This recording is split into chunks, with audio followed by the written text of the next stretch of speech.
Okay, we're continuing with segment 22, shared interest, second part. This is a really interesting activity slash process.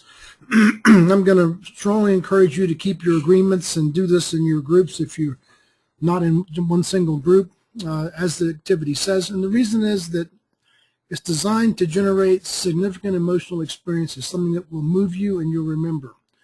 This significant emotional experiences, if you're not familiar with them, these are things that trigger events and memories. Like if you can remember where you were when a famous person was assassinated, or in my case, Challenger and the Hubble mirror flaw, things like that. I remember them so vividly. So we're doing this for a reason. So please do not just make a negotiation, do this process.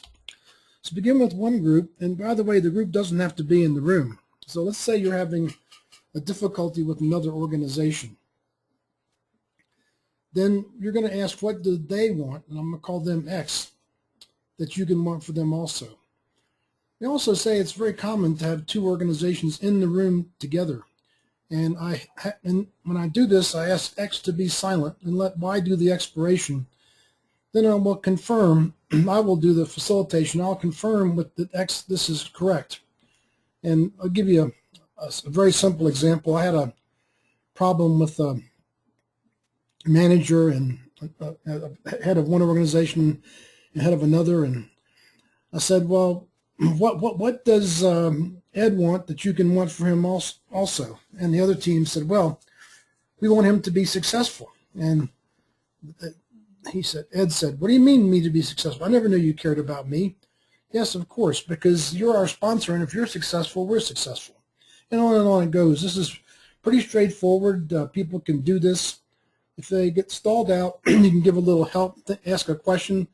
Would this work? Would that work? Or if it's a government team with a contractor, the government team will say, well, we want the contractor to make a fair profit. And the contractor will say, what?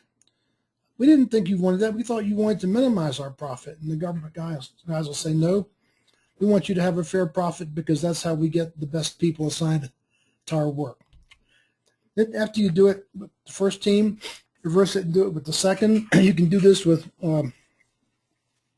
teams talking about customers, any manner of things, whatever moves the teams to do it. This is a little bit of facilitation required, but very, very satisfying result.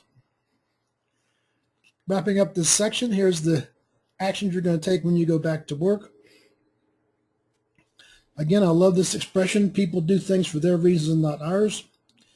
Another thing you can do, download this full slide set. They're at my website. You can go get them for free, and you can have your 4D provider or your client program manager do this for you, or you can have someone from the Human Resources Organization come do it, whatever. And the result is harmonious and productive working and personal relationships. And you get rid of a lot of red storylines. Here's our takeaways. Here's the benefits of finding this goal. It's always there. Comments or questions before we move on. Then we go into the first slide set about inclusion. Thank you, and be back with you soon. Bye-bye.